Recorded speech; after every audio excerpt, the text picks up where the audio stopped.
Howdy, folks, and Shabbat Shalom. It's Father Corey. Shabbat Shalom is the traditional greeting.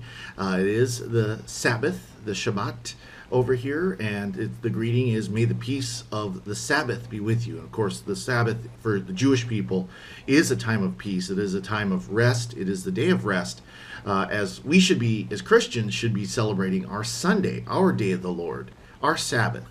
Ours should be a day of rest as well. Unfortunately, we don't always do that, but we should. We had kind of a busy day today. It wasn't too bad. Did a lot of time on the road again. One thing, when you come on pilgrimage, you better get comfortable in a bus because you're going to be traveling between different sites.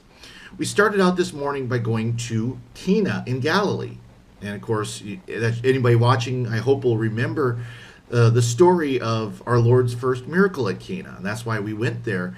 Is we went to first of all, see the site where our Lord had that miracle, where he was at that wedding and had that miracle with the changing the water into wine. But also, it's a very strong tradition that when couples come, when husbands and wives come to the Holy Land, that at Cana they can renew their vows. So we had a number of couples who were able to do that, who came forward, and I celebrated the renewal of their vows and gave them a blessing, and they were blessed with holy water there at the church at Cana. And then we went underneath and was able to see some of the relics and remnants from the time of our Lord, building ruins and such like that that existed from the time of our Lord.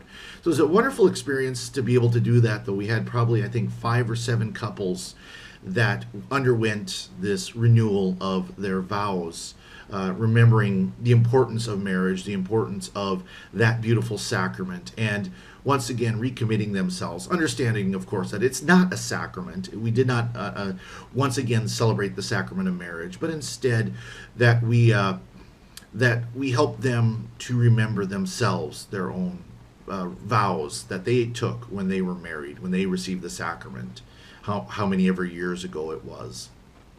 After Cana is right there near Nazareth. It's only about 7 to 10 miles from Nazareth. So we then went up the hill, and it literally is up the hill. Nazareth is on top of a very large hill, to the Church of the Annunciation, the beautiful shrine that was built over the grotto where Our Lady received the Archangel Gabriel and was told that she was to be the mother of our Lord, and of course gave her fiat, may it be done unto me according to thy word, that she was willing to accept what our Lord had promised her, what God had promised her, that she would become the mother of our Lord, and she was. It was at that point. So we were able to go there and spend some time in prayer before the grotto, spend some time kind of walking around and seeing this area that has been so important for our faith from that moment, and to remember and to reflect and to ask Our Lady that we too might say yes when God asks us to do something for His will. After lunch, which I was grateful for, when I was here last time, I developed a great affection for shawarma, which is a sandwich, a pita sandwich, with its meat, which is on a spit, like a gyro where it's on the spit and it rotates, and then it's carved off, and veggies and all that kind of good stuff are put on it. Well, we had that for lunch. And then we went to Mount Tabor, which is the site of the Transfiguration. It's also the site where Elijah had the showdown, if you will, with the prophets of Baal over the sacrifice. And of course, there are the 250 or 450 prophets, and just Elijah, and the prophets were unable to do anything, but Elisha was able to ask God to come down in fire and take up the sacrifice, the bull offered in sacrifice.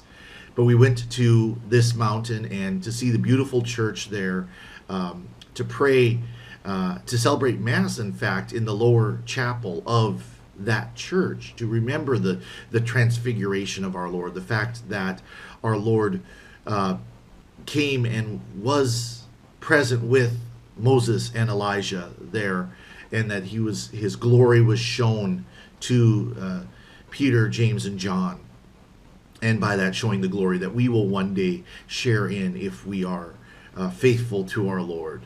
So it was a beautiful day, beautiful weather-wise, it really was. Beautiful as far as an opportunity to visit these sites, to remember these moments that are so important in our spiritual history, in our faith history, in our faith life, and to remember them in our day-to-day, to be able to walk where our Lord walked, to be able to see what he saw. Obviously, 2,000 years difference, more development, more technology, and so on. It was a lot easier for us to get up to the top of Mount Tabor because we just had to ride shuttle buses instead of walk. Same thing with going between Cana and Nazareth. We just rode a bus up along a modern highway instead of along the path that our Lord would have walked at that time.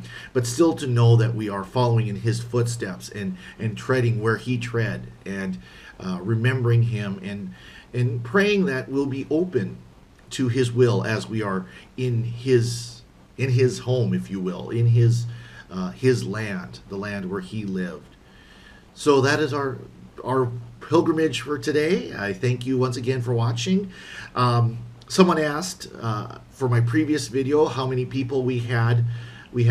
Counting myself, there are 27 plus our guide, Father Peter, and then our bus driver Ahmed is 29, we could say, but there are 27 of us who are actually making the pilgrimage. So it's not a large crowd, it's a decent sized crowd.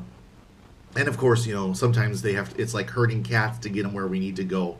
But it's still a wonderful experience, and I'm glad I'm able to be here. So please do let me know, and God bless all you for watching.